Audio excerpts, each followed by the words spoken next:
Thanks, Janet Jackson, for the reason we're not live when we're live. There's a delay on YouTube because of Janet Jackson? I'm pretty sure. Boob. Yeah. But also, like, why are we blaming Janet Jackson? Because her nipple was too That's much. kind of when it all Yeah, but sort why of started. do you not say He Justin thanked Timberlake her. was the one who ripped off the thing? Well, I mean, I don't think he Because did it's it. He didn't- always the chick's fault, It was a Mike. planned thing, and I'm sure he didn't say, "Hey, wear something over your nipple so I can rip your top off." Yeah, but I think that Alex just wants to blame some chick. No, it's the Every black time. chick. It's always the chick's fault. The black chick. Nope. Not going there. Nope. Everyone knows only white chicks are hatched from eggs. Did either of you see the thumbnail that I made for this episode? Uh-huh. Yeah, with all our faces grayed blurry out. faces. Yeah. Not grayed out, like just Blurred skin. out. We're skinwalkers. I have a friend who used to say that's how she sees me below the nose.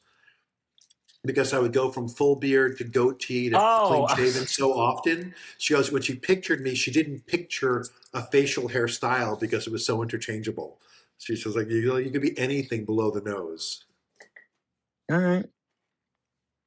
Like in this documentary, I go from having a beard to not having a beard in the documentary because I purposely, I was dying to shave and I didn't shave until we did the video cuts and then I got to refilm them. It's very kind of you, but ultimately, continuity. Yeah.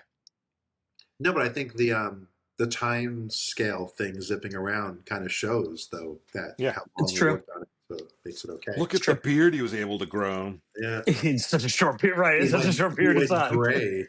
He went gray during the time. Like I'm younger in the podcast now without the gray in my beard because you can't see my sideburns unless I turn. So I'm younger without my beard. Ain't it weird? My beard. Ain't it weird in the beard? By the way, Matthew, your guilt trip on Jason worked. He's a patron now. As of 11:30 this morning, he is a patron. I love that. Yeah, it's nice. I'm glad that, but like I told him when we were recording, I'm like, do not let Matthew guilt you. He's not a Chocolate Diamond patron. That's funny. Here's some money. Give me back a third of it or quarter of it. Whatever. Well, it helps algorithmically.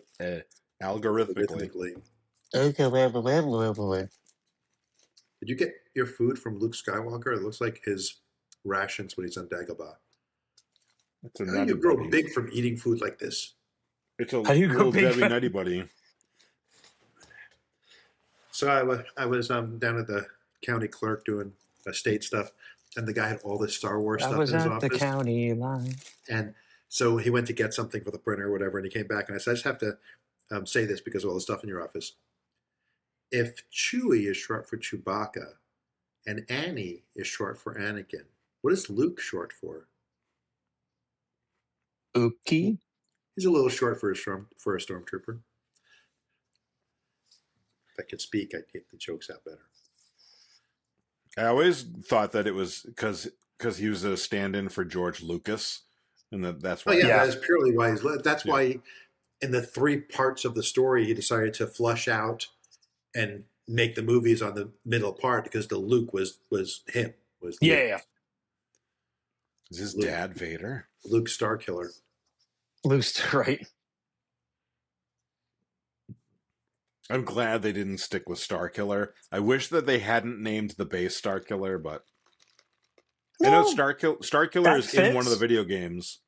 Yeah. Starkiller base fits to me. It just sounds literally its job. Well, Planet Skywalker and Starkiller.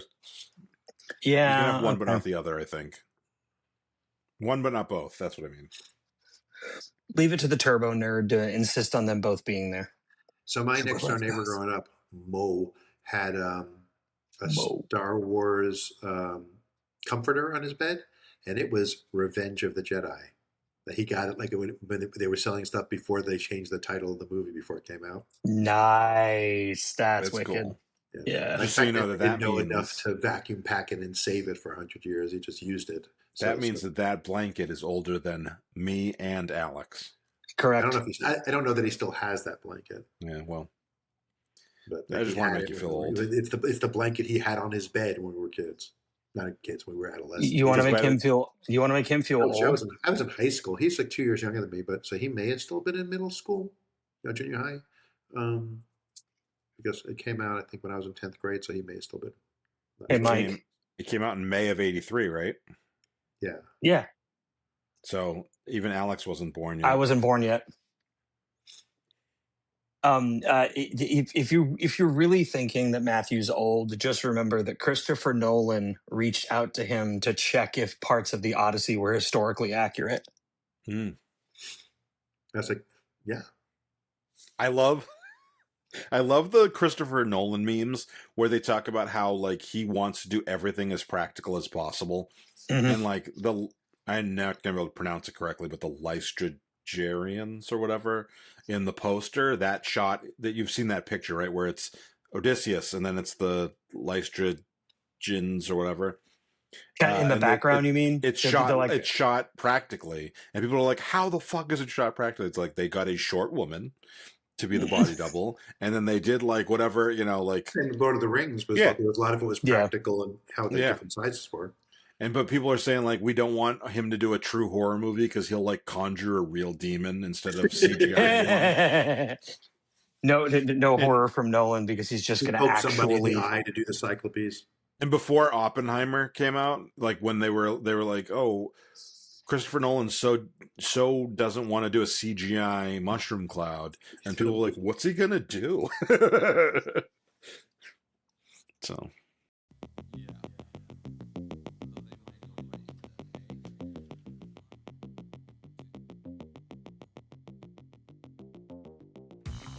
Hi, everybody,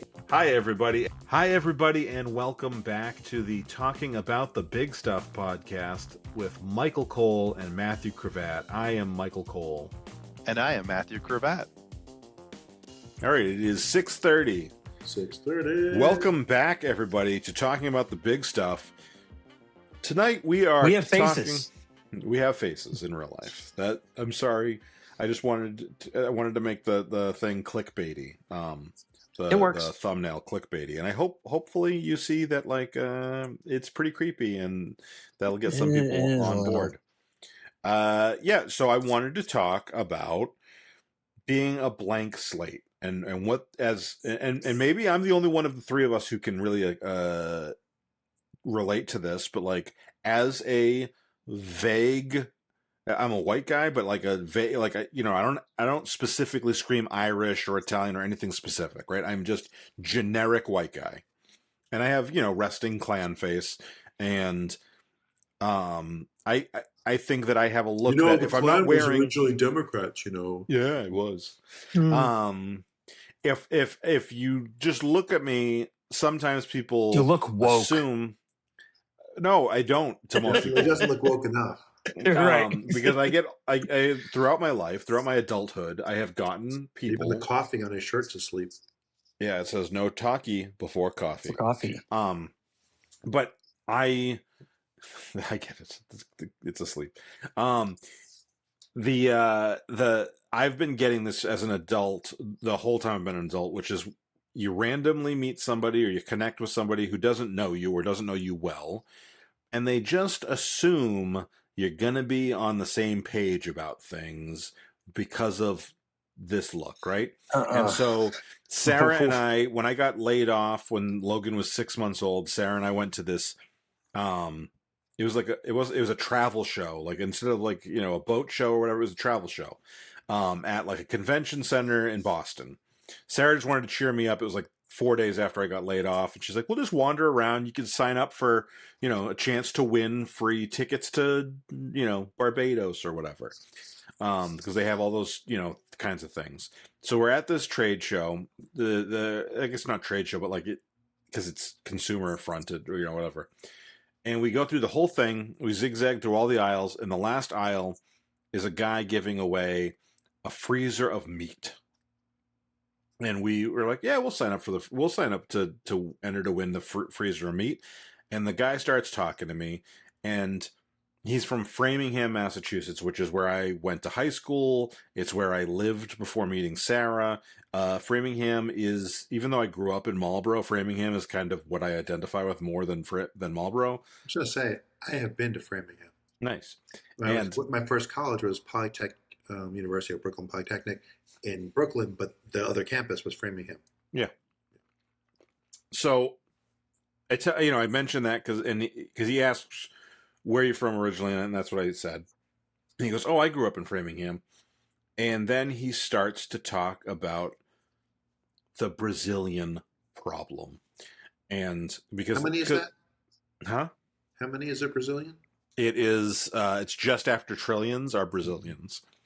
No, so he starts talking about. I mean, the entire time that I have known about Framingham as a place, it has been very highly populated by Brazilian people. It's one of the top 3 or 4 places in America for Brazilians to immigrate to, and there's a lot of great stuff about that. There's a lot of Portuguese influenced food and stuff in there. Yeah. That's what I was there. Like, I remember going to high school, going to Brazilian steakhouses and stuff. Like they'd have really cheap lunch discounts where you could get some crazy food. Yeah, and it was excellent. There's Fogo de Chao is going in at Streets of South Point. This was not that. That's nice. Right. These were not. The food was great, but these were high school kids could afford this. Cool. But so he starts talking, and it's just racist rant, and I'm like, what the actual fuck?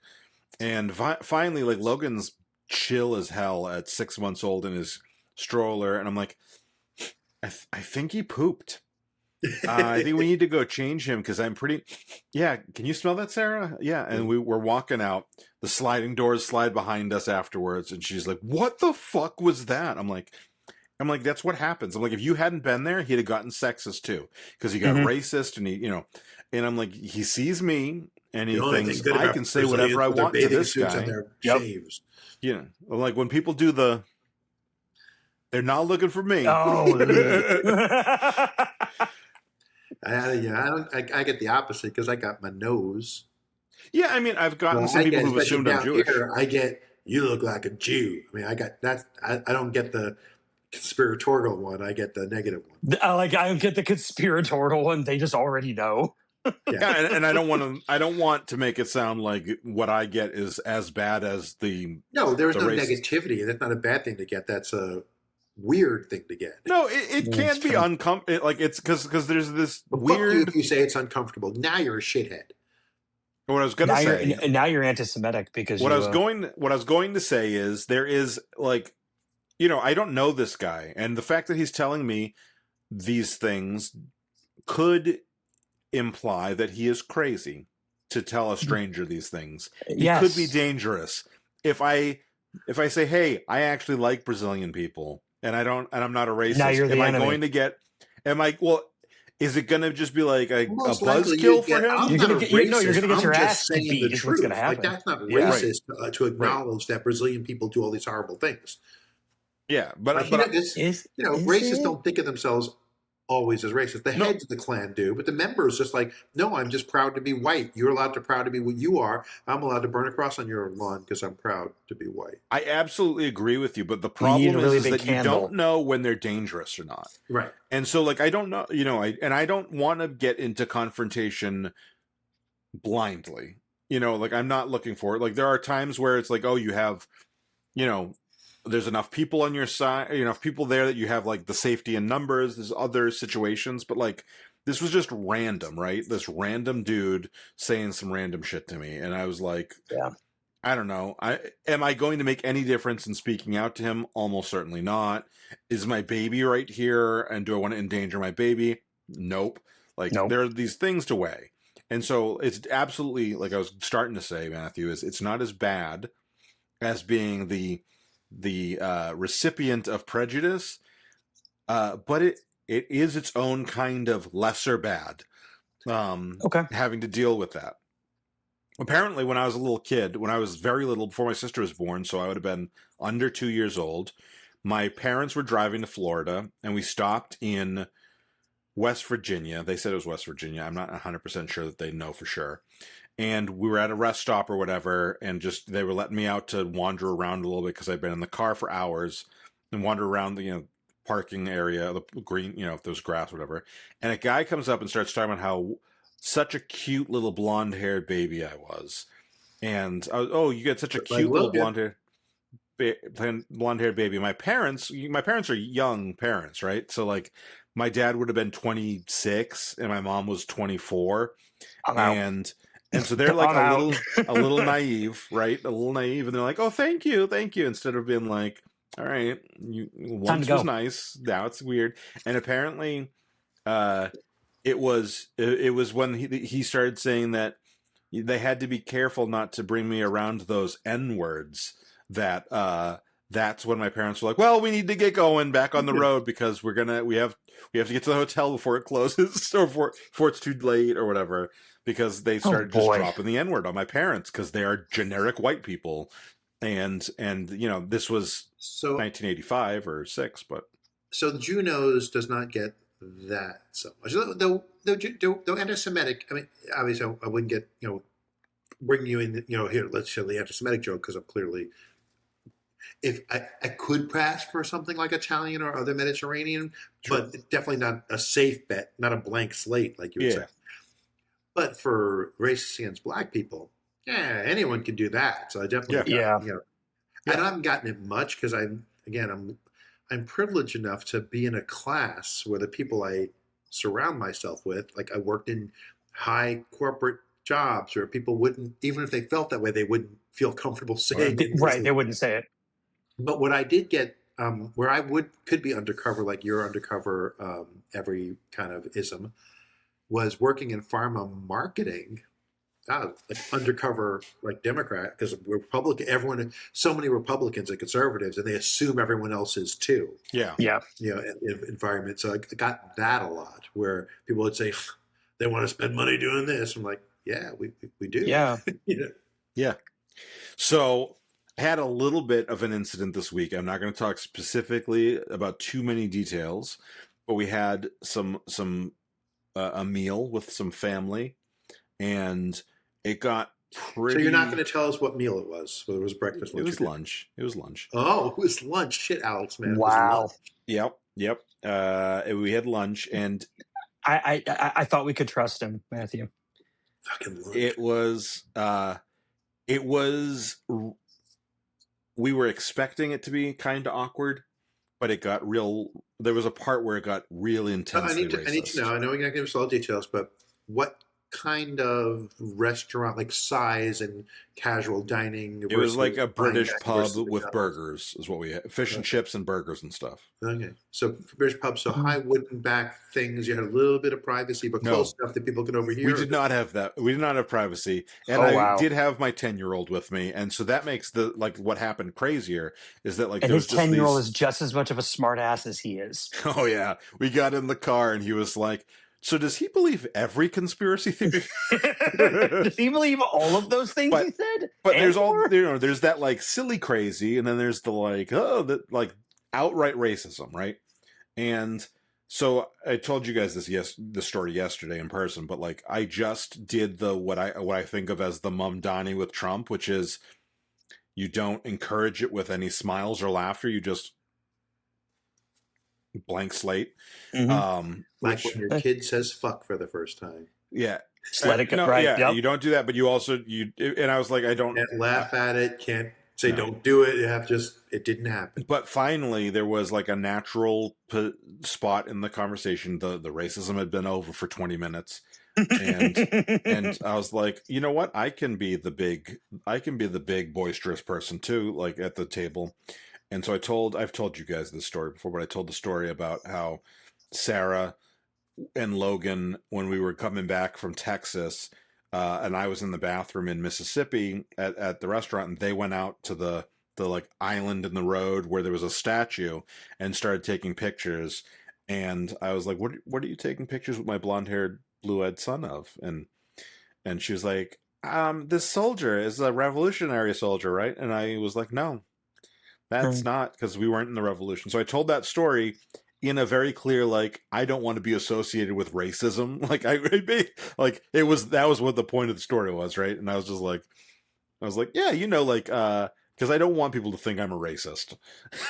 Love And it. so, like, that was and but it's really fucking tough. And it's also tough. Like, I should have said more, if I'm being honest, but you get into this point of like,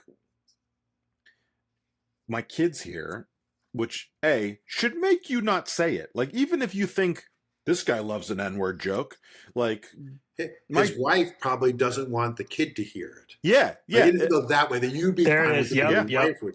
And I will say, like, I don't know. Say it around your kid. Yeah, I like that.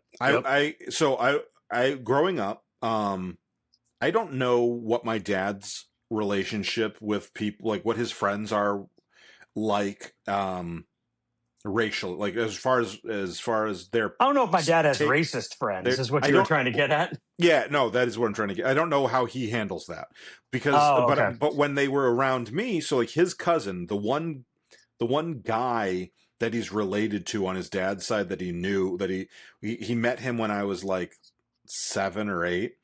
And my dad was like finally like excited, like it's a guy that's my age who has kids my kid's age. Like, this is like a big thing in my dad's life as somebody who didn't have a dad, to have like some other guy on that side of the family, right? Yeah. He starts talking, we hung out with them for 5 or 6 years. And at a certain age, when I was probably like 11 or 12, he got comfortable saying the N-word in front of me. And like, he didn't talk to his brother. The adult or the child? The adult. Okay. My dad's cousin. He didn't talk to his brother because his brother was married to a black woman, so they stopped talking. And so he like bottled it up and then dropped it all on you?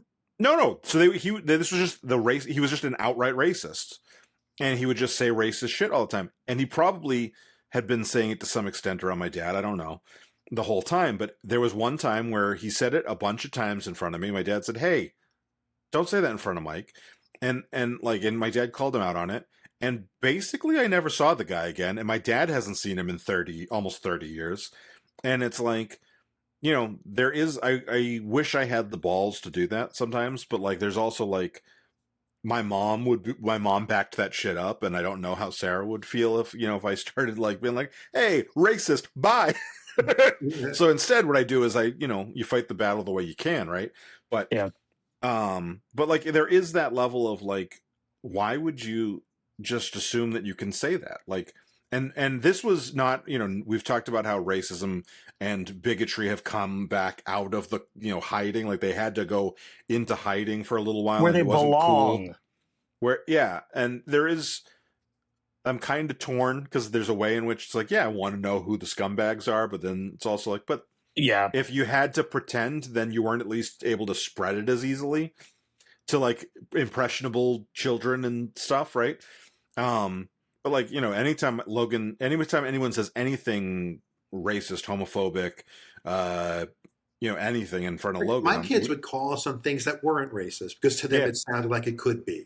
Oh, he's done that to me all the time. Because we asked for zesty sauce at Burger King, and he's like, "Is that homophobic?" I'm like, "Zesty sauce? Zesty?" I'm like, zesty sauce has been called zesty sauce since before zesty meant gay, and and I'm like, Donna's now our gay apparel. Yeah, but he said his response to that was, "Well, they should stop. They should change the name of it." I'm like, Burger King's not going to change the name of their very generically named sauce because people started using that because internet culture made this. And his response was, and I think I've told you guys this before, his response was, well, after the Nazis, did Indian people stop using the swastika? And I'm like, no, they didn't, nor should they. It's just, historically significant for them. Yeah. It might, like, I shouldn't hang up an Indian swastika. When Zest soap stops being zestfully clean, we can talk about it. Yeah. Don't drop the zest. But what we do every time we interact, and luckily it hasn't been often, whenever we interact with somebody who says something racist, homophobic, a lot of times, unfortunately, it's children that say stupid shit in front of Logan. We're like, as soon as we're in the car, we're like, just so you know, like, that was not cool. what that person said. We don't want you to think that that is cool. We talked through it the whole way, and he's like, and now he's getting to the point where, like, he said, he's calling people on it, yeah. And he kind of was like, he actually was like, do you think he's a bad person? And I'm like, yes. I think he's a misguided individual. Well, I don't know, buddy. He's currently old. He's currently doing a bad thing, but it doesn't inherently mean that he can't get smart one day. Right. I like that. He's currently doing a bad thing. It does not mean he's a bad person.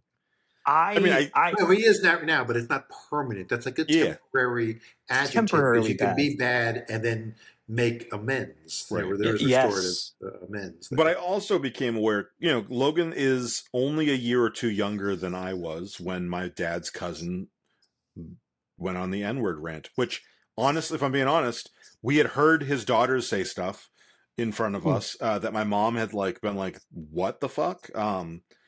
Not the N-word, but other black slurs. And one daughter, she was like 11, told her 8 or 9-year-old sister to stop dancing like a J word. I don't know if that means anything to you guys. Nice. I don't want to say it because I am confident that it is a racial slur. Nice. But like Jew. No. Don't dance like a Jew. Don't put that wine bottle on your head. What the hell are you doing? Get up, please. Okay. It's a J word for black people, and it is like a Halloween theme word? Like Jay-Z's nickname plus boo. Is it a Halloween themed word? Yep. Oh my God. So it's, and I remember she said it to her little sister, and my mom flipped. My mom was like, "What did you just say?" And what dusty corner of the 1940s did you get that off of? Yeah, I mean, she was 3 or 4 years younger than me, right? So this isn't this is 100% her environment that she's mimicking in this case. But I'm aware that Logan is at that age where it started to be acceptable. Not that it was, but in other people's minds, it was acceptable to say more shit in front of me. And so Logan, at some point, is going to start to hear. And not to mention, you're at that age where your friends start to learn bad shit, right? And it's one thing if he comes home and he goes, "Guys, I heard about this thing called a blowjob," and I'm going to be like, "Okay, let's talk about blowjobs." Yeah. But if he's like, "Guys, I heard this racial slur," and I'm gonna be like, "Cool, new one, didn't know that one." I like the thought of Logan being like, "So guys, guess what I heard in the schoolyard today?" Well, because that's one of the benefits of not tabooing language with him is that he doesn't. He sometimes he sees it doesn't seem illicit. He sees us so react fast. sometimes. Yeah. Like when the first time that the N-word was said in front of him, that he reacted to it, and then he saw us, we were like, "Oh yeah, so you know what the N-word is." It was a Kevin Hart thing. It wasn't it was Kevin Hart doing scrolling on Instagram, and it was just him saying the N-word, and Logan went, and we were like, "Okay, so we need to have a talk." Where's that one? Yeah. But we've made it very clear that if he'd come home and said, "Hey, I heard this word," and said I was like, "We're not going to get mad at you. We're going to tell you never to say it again, but we're not going to get mad at you." Because of that, I don't think that we've had much of that. There's certain things that are still somewhat uncomfortable. I think there's some sex terms that I've have definitely gotten thrown around in front of him that he has reacted to, and I'm like, "Oh, okay." I think he reacted when they said "come." I'm not 100% sure, and I don't want to, but he's aware enough, and we've had the sex talk, so it's whatever. But when it comes to racial stuff, it's going to be and I'm aware, unfortunately, that it's going to come from friends because they're not as woke as we would have hoped. They're in some ways they're just as foul as we were as kids. Because I know I said, if there's a bad word, including racial slurs, that I haven't said, it's because I didn't know it. Because you didn't know it, yeah. Right? I don't say them anymore. But when I was 12 or 13 or 14, I was like, everywhere. Words, just words, like. When I was that age, they weren't even super taboo. I mean, you knew they were slurs, but there wasn't like, common society didn't say you can't say slurs. Right. Like I remember because they knew better. No, I mean, no, they just didn't. Like it was it just wasn't a thing that was done to try to get a rise out of people. We have not progressed enough as society to say you shouldn't be doing this. Yeah. And have it be a universally understood statement, not just something we have fall out of our pie the holes. excuse then could be, I didn't call someone that, I just said it. And that I was reading a book. More okay. So we actually, especially like as Mike likes to say, the OJ case is what made the term N-word come into use. So before that, people said the word when they were referring to it. It wasn't a complete taboo. There wasn't a Voldemort attached to it. Right. Even if you didn't call someone that, but you said it. Yeah. So after lunch the other day, Logan and I had a bit of a conversation and about racism, and he kind of said, and we were talking about it, and he said, sometimes I'm not sure what words are okay to say or not. And I said, well, you can always ask me, but so, and he goes, well, like the word colored. And I said, well, it kind of depends. I'm like, you don't want to call people colored people anymore because that's offensive. But people of color is a term that is used very regularly right now. One of my favorite and the National Association for the Advancement of Colored People is a group that works for. I said, if you're not being nasty and you're not saying a blatantly nasty term and you're just being you're just wrong, a lot of times people will give you the grace to be context hey, matters. Don't. I don't think you meant to be a jerk, but that's not a nice thing to say. I said, but and that's with the ones that are not clear. The N word isn't going to get you that. You're not going to get that grace on the N word. I had a favorite Doonesbury cartoon strip that was, Dallas's mom looking out the window, going, "Oh, look at the little colored girl playing." Mom, we don't say that. And she goes, "Well, what about the National Association for Colored People? They say it. The National Association for the Advancement of Colored People. They say it." And he's like, "You just don't say that." She goes, "Oh, well, she's a cute little Negro girl anyway." He goes, "Mom, we don't say that." She goes, "What about the United Negro College Fund? They say that." Yep. But we don't say it. She goes, "Well, she's a lovely little black girl then." "Mom, no, we don't say that." But in Congress, they have the Black Caucus. Why doesn't they say that? Yeah. What am I supposed to say? He goes, "People of color." He goes, "Colored girl, that's what I said the first time." I saw a Instagram post a couple days ago. It was a woman talking about trying to educate herself on race stuff. A white woman trying to educate herself on race stuff, and she didn't say Negro. She just, it was the title of a book that she was recommending or whatever, and she didn't say it. And someone in the comments wrote, "You can say it, especially in this context, but but I appreciate you erring on the side of and that's how I would only use it in the context of that, it's a bit kind of like the same with the slurs. When I was a kid, you don't call someone that, right? But there are contexts where the term make sense. Not a lot of current modern context. It's almost always from a book, or historically we were told we read Catcher in the Rye in high school, but you wouldn't say it modernly. Was there slurs in Catcher in the Rye? I don't remember. There was one. Every other word's profanity. I'm sure some. There was fucks and stuff. I'm sure some of them were slurs. The big one is Huckleberry Finn. I remember there was a lot of stuff, that gay stuff. Or Finn too. Was in there. There's probably F slur. Yeah. But Huckleberry Finn, we studied in one of my master's classes, and the teacher eventually had to be like, "Please don't use the N word in this form." It was all online, right? But it was like a text it was like a basically like message boards where you'd post your responses or your assignments. And I wasn't doing that, but it wasn't to me. But everybody had a picture of themselves, and this one guy was just clearly I get to use it. This is the context. I get to use it, and he was using it way too much. And so the professor was like, "Hey, no more N words. We're not doing that." And I was like, "Guys, that is high school. That is high school immaturity. We are master's degrees, candidates. You should not be at the point where you're like, I get to say the N-word. Like it's Yeah.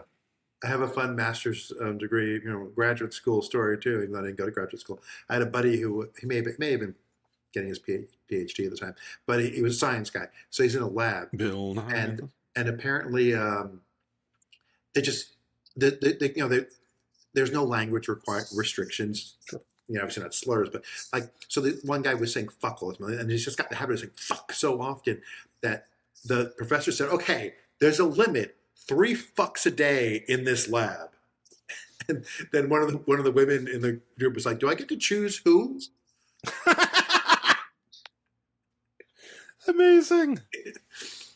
3 fucks. So I have a dinner story to share that's, again, I don't get that often taken in under the wing of maybe you're racist because clearly you're Jewish, so there's always a little more risk with me because obviously I have some issues, and Jews are more likely to be liberals, so there's also it looks like he's also probably true. liberal. Yep. But one time, Madhavi and I were at this restaurant. I think it was like an Indo-Chinese restaurant, Indian and Chinese food. I think maybe it was like a new thing that had opened in Cary, and we were there with a friend of hers, we were friends with her in college, but Molly was friends with her since like high school or early, or younger. Maybe even grew up with her when they were little kids.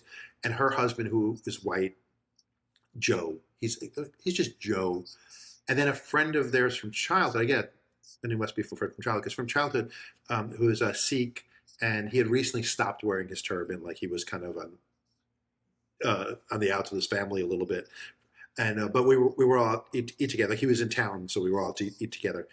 And Joe starts going off on Obama, like he's terrible and he's horrible, and he's just like list of things he's horrible about.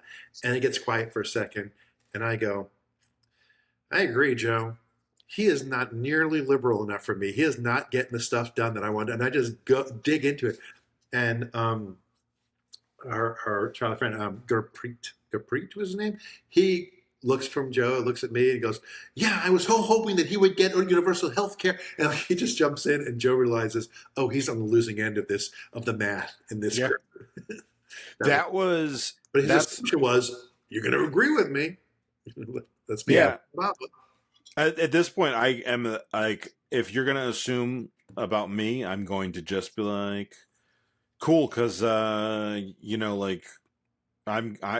just gonna be, if you're gonna be you're gonna let your freak flag fly, I'm gonna do the same. And so I will say the thing that's like, I don't want to be associated with racism. My wife is much more vocal about stuff, and Leah, both of them are more vocal than I am. Yeah. Yes, they are. We're talking to somebody. We were renting a storage unit as we're getting ready to move back into our home, so some things are going there, so we can sort through where we wanted to go as we're changing stuff. And we're talking to him, and I mentioned that I'm president of a nonprofit, and which is how I generally refer to my group. And rather than saying I'm the head atheist in town, and he goes, "Oh, what kind of nonprofit?" And I'm like, I pause for a second to say, "How should I phrase this?" Right. And Molly goes, "It's the atheist group here in town." Like Molly's like right up, like this is what we got. And then he was like, "Cool," and like chatting with us about it. It was very, very good interaction. But she's much faster to say it than I am. I try to ease into it because I still have that childhood of not saying it. One thing that you have raised some bold women, that is for sure. Says she's brown, she can't hide what she is, so she has to be vocal. So she's vocal on all the yes. So we were, one of the things that was getting said was, it was complaints about the Muslim prayers in public in New York under Mamdani. Yeah. And then the conversation naturally switched to the cross on the hill in California. You've heard that story, right, Matthew? It's come up on like all the atheist podcasts. I don't know if it's in California, one ringing a bell with me. Yeah. So anyway, it naturally transitions to that. And I said, oh, but that one's in public, right? Because they literally had just been talking about the fact that they weren't comfortable with the Muslim praying in public. Like that's for temples. Well, we get it all the time. People say, "Oh, atheists have to be so loud about being atheists." Mm-hmm. Like, yes, as we come door to door asking you to become an atheist, yeah. and stand on the corners ringing a bell, yelling about being atheist, and have giant atheist symbols on every building. Well, so they said have a that, flag on the back of my truck that says but they brought up atheist. this like cross on the hilltop, not thinking that like like who's unless you're from California, how would you know about that story, right? Because they're from California. And I was like, and I really wanted to be like, oh, my atheist podcast that I listened to was talking about that. I really wanted to do that. And I was like, no, you're just going to just call it out a little bit. You're just going to like fact check it. You're going to just, like slow, like slight, like adjustments to see if you can, get the point across without being like, hey, fuck faces. Guess what? I remember one time I was giving a lift to some sales reps at Via Maria from one building to another. Like, they were new hires, and they were going from during orientation, giving them a lift from one building to another in my car, like a couple miles to the building. And I turn on the car, and the Scathing Atheist podcast connects on my phone and comes on, and it's on the screen, says Scathing Atheist, and I quickly turn off the stereo screen. And these are sales reps who were scientists before they became sales reps. That's how they became sales reps. And one of them goes, "Matthew, we're scientists. We get it. We get it. We're skeptical already." Well, one was from Texas, and he didn't say anything. But at least, but I get the point is, even if he's a religious, he's from Texas. He's still a scientist. Scientist from Texas. That atheism exists, Yeah, a lot of good things come from just letting it be public who you are at work. Yeah, I mean, this podcast exists because of that conversation that we had. Yeah, exactly. It does. Oh, have you? Do you listen to any atheist podcasts? I listen to all of them. Do you know Cecil and Tom? I've met them. I've met them. Oh my god! I probably we've been on a podcast. We've been on a live stream with Cecil together. True. Yep. Mike just over here starstruck. I was like, the claw. Well, only looking up at him because he's so fucking tall. I came from a conservative family, or at least a vocally conservative father, and a lot of folks never guessed because they assume if I am because my dad is, kind of thing. And it really took, especially after moving to the Southeast, and previously, if you go back, audience, on the video podcast, my beard used to be much larger. And one of the jokes that I co-opted from Mike over here was that I look like a domestic terrorist on my license.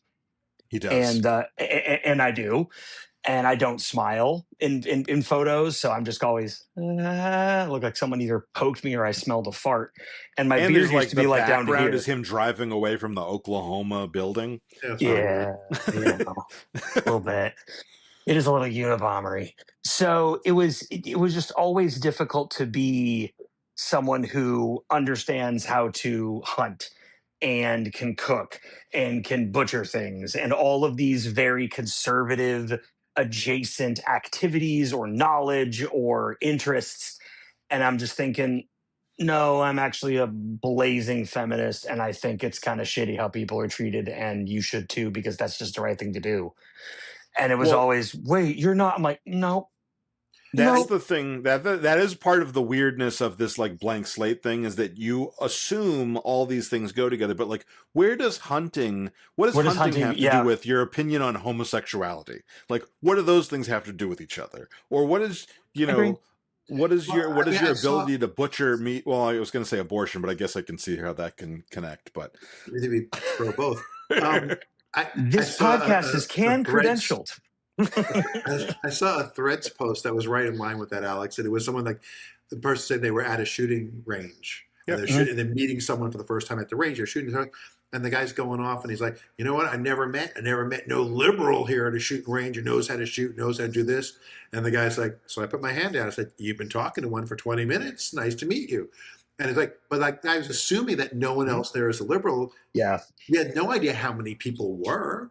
Yeah. True. Like Jason keeps talking about taking my wife out to teach her how to shoot. And it's like that. There will be two of them there together. Yeah, it's weird too because when you look at the country, there's huge swaths of areas that are like that, right? Like huge tracts of land. Like Vermont, like she's got Bernie, all the Bernie Sanders tracts voters, of land. all the Bernie Sanders voters are, gun-toting liberals. They're gun-toting socialists. Yeah. From Well, Vermont. so, you can be a liberal, live on a farm, and have a gun to shoot coyotes. That happens. That's actually what I grew up with them for, because I was up on a tobacco farm. So yeah. And for a long time, for a while, not a long time, for a short window, we had a lot of gay-friendly conservatives after, that's true. During the beginning of the... Was that gay -friendly or gay -friendly? Both. Both, and then usually a log cabin. We lost a good involved. one though. Not a good one. We lost a big ladybugs. A big one. My ladybugs. My ladybugs. I don't know if it was friendly though. Yeah, but no, but we always assume, and that's part of this, like I said, like the blank slate thing. I'm sure if you look at, they do it to other people too, right? Like a lot of times people are going to assume black people are liberal, or Jews are liberal, or Jews are Zionists, or, whatever, Mm-hmm. There's all these different ways in which we can make those assumptions. But when you typically, you're not going to be like, I bet you that black guy is racist. Whereas you look at me and they're like, that face screams racism.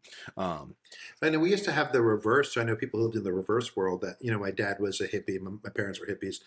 Grew up in the folk music world, going to folk festivals, and there were a handful of people, some of them Jewish, even, who were secret conservatives. Like, they didn't say it at the folk music things, because every folk song is liberal.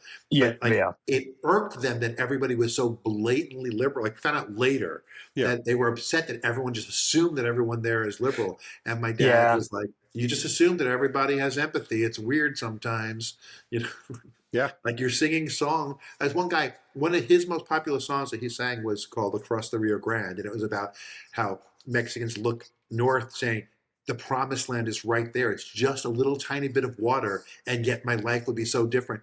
And he's conservative. Well, he's dead now, so I don't know how he felt in immigration, because immigration hasn't always been a conservative, that is true. Negative thing. Right. Reagan gave amnesty. And Bush was largely the Bushes were not women's health decisions. Same thing. It wasn't at all a topic. Yeah.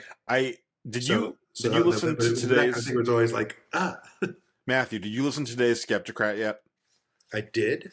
Okay, there's a whole bit where I think it was Eli, pretty sure it was Eli, talks about the Odyssey, and how all these people who've been obsessed with Western civilization, right, have never read the seminal work about the Odyssey, but they have a lot of opinions on it. Yeah, a lot. And it's so weird, and actually Christopher Nolan is one of those guys, I think that the left sometimes thinks he's conservative in his, Dark Knight is compared a lot of times to the war, the surveillance of the Bush administration. I've heard, but he destroys the technology after he uses it. Fair. The thing is, they were like, I can't work for you. I'm just saying, a lot of people have assumed. They missed the point. The point that he's like, I'm using this one time, but it's bad tech, and destroy it as soon as I use it. Yeah, and then the right assumes that Christopher Nolan's some woke guy, and it's like, no, he's a guy who's makes good movies, obsessed with film, and doesn't seem to have much beyond that. Well, it's like the flip side is Zack Snyder, where everything that he adapts into a movie, every change that he makes is to make it more Ayn Rand. There's videos that go through, here's Watchmen the comic, here's Watchmen the movie, here's the changes, and all of them are to support his political ideology, which is fine. I mean, that's part of being an artist to me. I don't agree with his ideology, but I don't disagree with him expressing it in movies, except when he tries to make Superman and misses the point of what Superman is. He's trying to make the boys, if you want to make that personality. Don't take someone who stands against everything you stand for and do a twisted version of the movie where he's for the things you're for. Mm-hmm. Right. All right. Should we start wrapping things up? Yeah, if you want to wrap, go ahead. Only if you want to riggedy rap and do some cultural appropriation as a white guy. Like my brother does. Because you're a blank slate. My brother. Oh, that okay. Actually, no. You just brought up another point. God damn When you! I I was hungry. 22, 23, I worked a job at Verizon, and one of my coworkers, who I was friends with him at the time.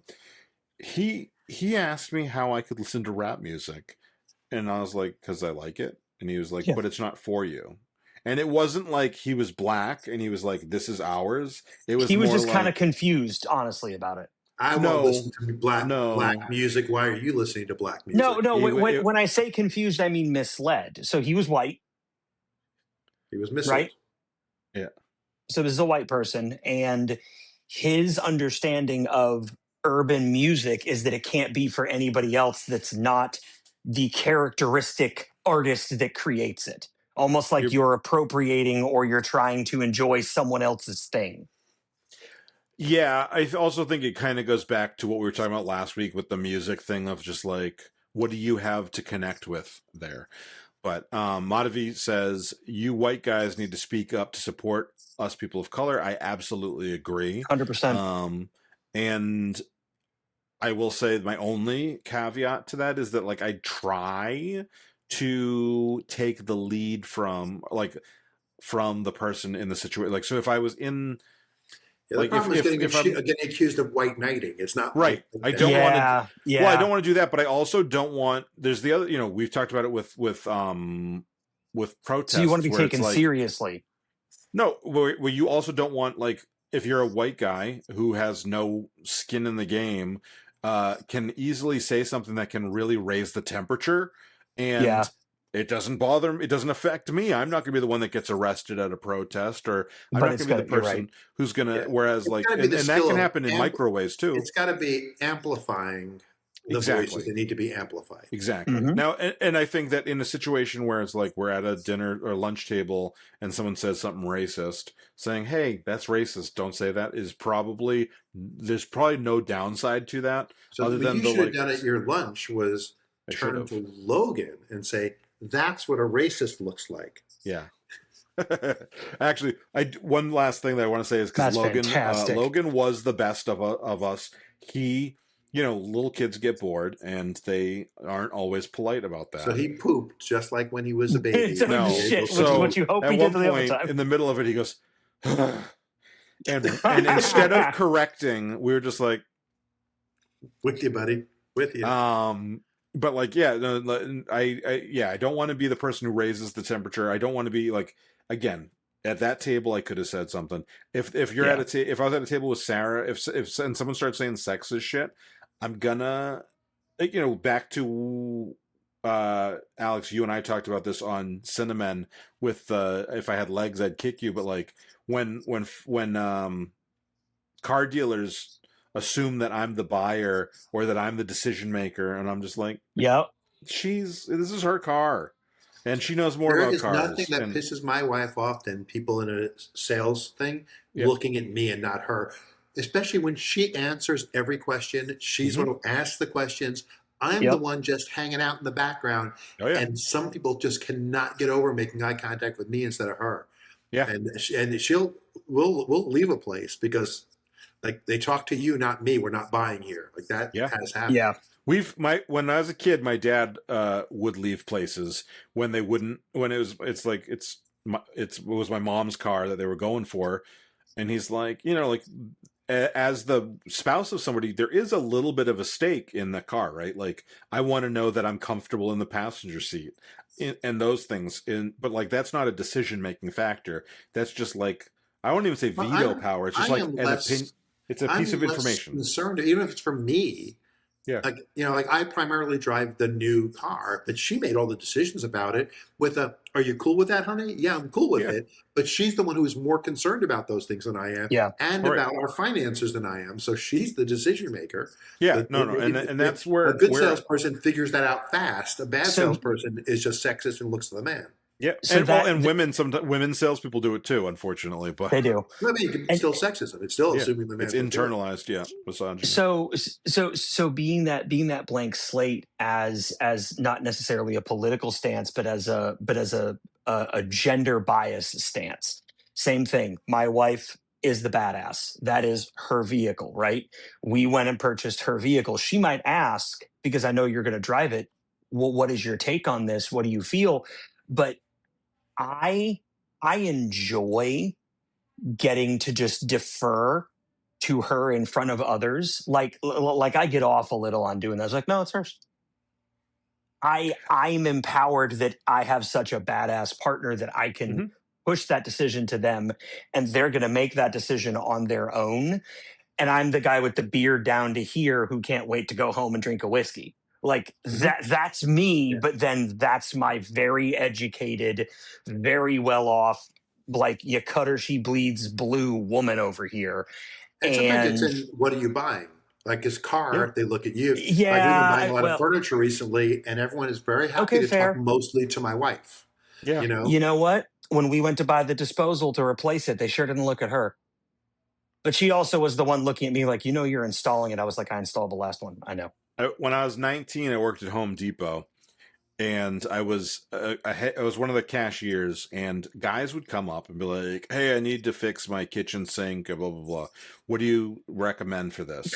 And I'd be like, I don't know. And like, they would have walked right past my manager, who was a 30-something-year-old woman who owned a house. And the woman would ask them, do you need any help? And then they'd come to me. And I would bring them back, and I'd be like, hey, he needs help with this. And I'd be like, she owns a house. I am 19. Like, why are you asking me? Because I have a penis? I have a 19-year-old penis? That's 19. It's not like, I don't know jack shit. I know what my dad has taught me so far. Why do you assume? And again, I was 19, so I was like way more willing to just be like an asshole. And be like, what changed? Like I would call people out on, like, what? You said you're just much more willing to be an asshole. I said, what changed? Back then, I was okay. I have things to live for. Back then, I didn't. So now I'm the exact opposite. I ain't got shit. So I'm like, I'm just gonna say what I want, because when we're in public, they all say I'm the one that's gonna get us killed. So I mean, I think I've tried to reorient my way of approaching things in a like I said before, with the like, just letting it be known who I am, so that it's like who I am should be the response, as opposed 100%. To like people get defensive when you correct them. But if I just am like, hey, I'm not, and I don't want to be around racist 100% racism. I don't want to be mistaken for it. You just make that clear. You just wear your. Well, I was a sales guy, and people would try to use that as a way to engage with me. And it was a quick phone call. Like, this BS with this and that. I was like, that's unfortunate that you feel that way. How else can I help you? Like, I just immediately stop it there, because I'm not going to, first of all, I'm not going to engage with you about those topics, because it's not what we're here to talk about. But more importantly, the world could be on fire for any specific reason. It's not going to change what you're trying to get from me out of this. So it's unimportant to the conversation. I had in my career being in health sciences and in marketing and high-level jobs, that if there was someone with such ignorant positions, they certainly were smart enough not to show it at work. Well, where I worked, that wasn't always the case. So, unfortunately. It was really funny, though. I'll say, like I was saying, when I was in pharma, most of marketing was like right-wing people. Yeah, when I finished my career in pharma in HIV, it was the opposite. Like every political opinion I heard, during the days of Trump too, was all like people who chose to work in HIV supported LGBTQ community, and turned it the other way. And that would be a real weird decision, though, if you're like, I am working in HIV and I'm hugely homophobic. Well, I mean, I did have a friend who was in communications who was, but as he was old, I think he was less Republican now than he was when I first met him 20 years ago, but he was a gay black Republican. And, but I don't think he is. I think he dated an Iranian guy for a while, and then he saw, oh shit, my party is really shitty to him. Like, he didn't see it against himself as a black gay person, but he saw it when he was dating a foreigner. Yeah. Suddenly he realized a lot more, and he changed a lot.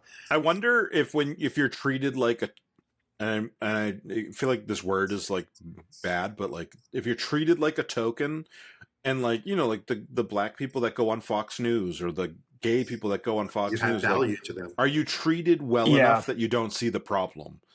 like to some extent? Is that part Or, of it? Part of being a Republican, I know that there's I know there's a little bit of it to some extent, which is like I'm getting paid, or this is helping me sell my book, or whatever. Yeah, there it is. I was about to say, caring about other people correct, anyway, that way, even if if they you look lack like you or sound empathy like you. as a pillar of how you function, you lack empathy. So you could give two hoots less as long as you specifically are being treated in a way that you like. It's almost like your race, gender, sexuality are completely unimportant. It's just part of who you are. And you can't see why other people don't like that. What? I'm a black person. I can't be conservative. Didn't say that. Can you read?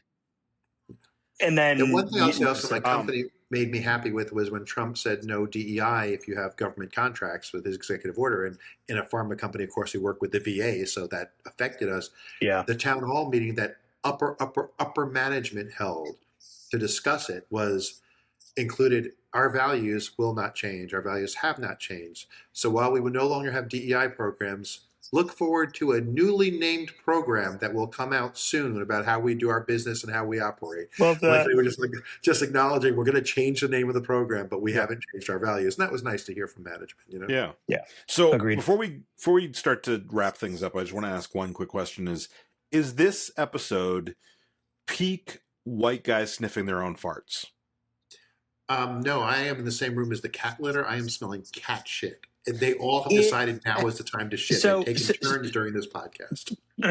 So seriously, when I knew this was going to be the topic, and especially the way that you opened it, Mike, it really does sound like a little first world problem kind of feelings. Like, oh, you poor white guy. People think you're a conservative. Shame. Oh, no, like it feels a little like that. It does. Yeah. No, I think that is where like I didn't want it to come off that way. I want to examine like how do I interact within that space of like, does it then put the onus on me to be like anytime someone says it to be like you're a racist or and I think that is the case.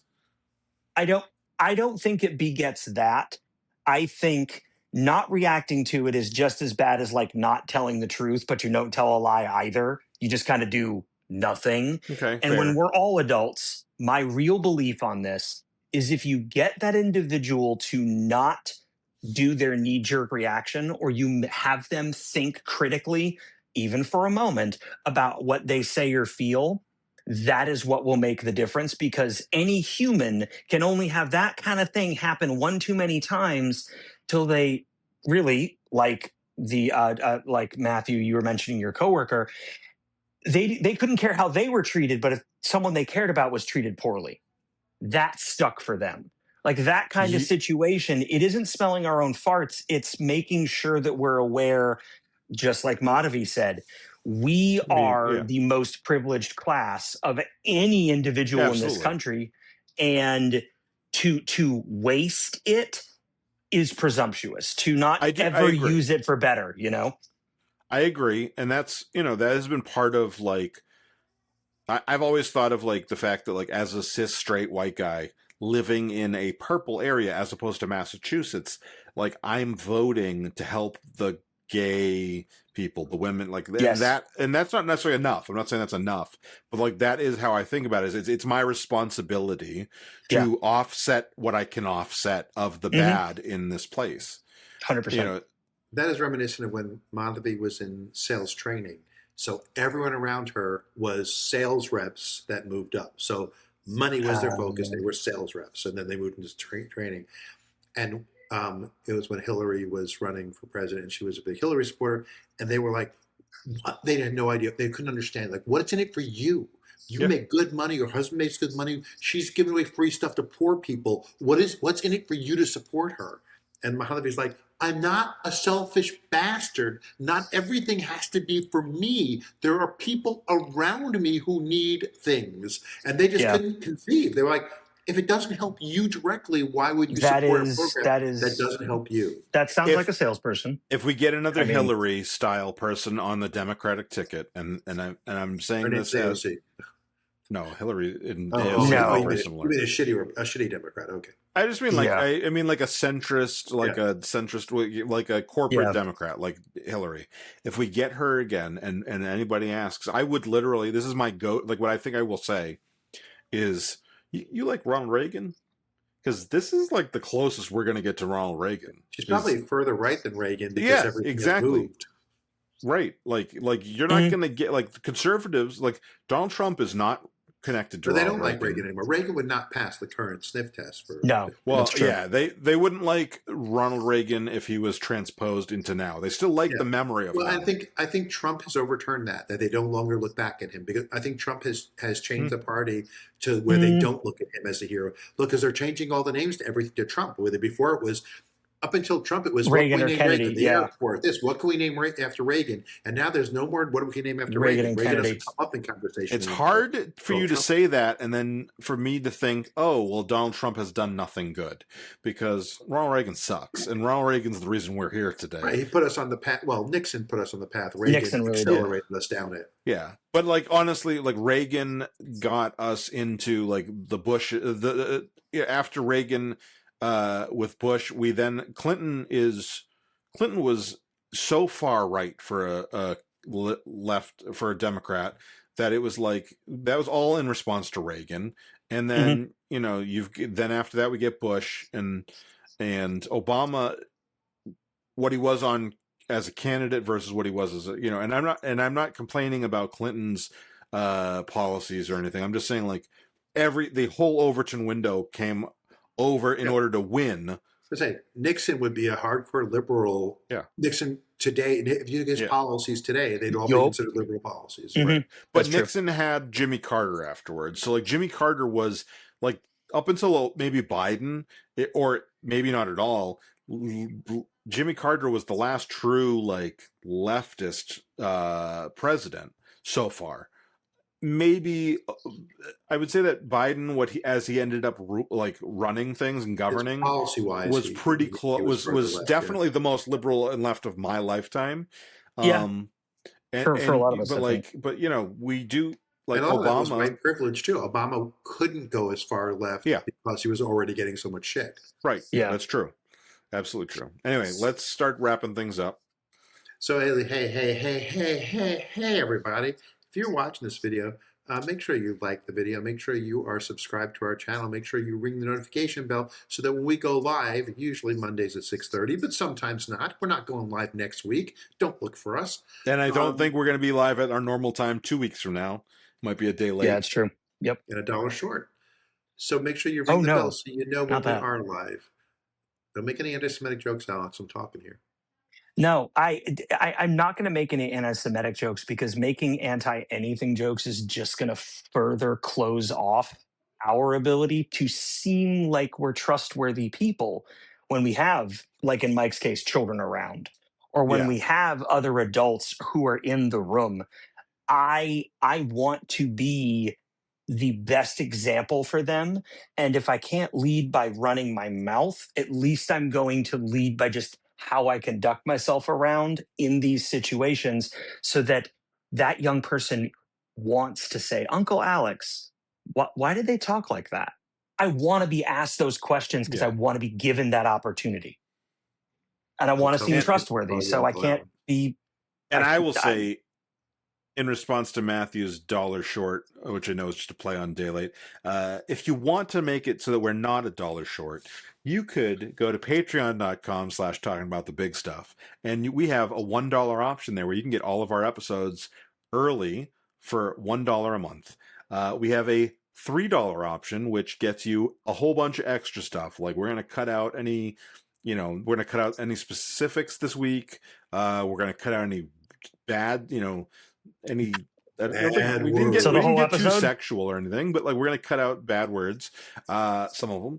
And if you want to give us $10 a month, again, $10 a month is $2.50 a week at most, which is less than a cup of coffee. If you wanted to give us that, you could go to patreon.com/talking about the big stuff. And for that $10 a month, you will get our extra at the beginning of the show. And Matthew, you look like you have a shit-eating grin down there. It's like, Yeah. He wants to do something. You sound like Sally Struthers. For less than a cup of coffee, you can support It these three struggling does. It podcasters. You can Yep. be medical coding and Yep. And next week, we'll be talking about our documentary. So if you haven't already, like and subscribe, go to patreon.com and all those, and you'll be able to get all of that. Matthew, any last thoughts? I just want to thank everyone for being here to talk about the big stuff and for not using any nasty poo-poo words.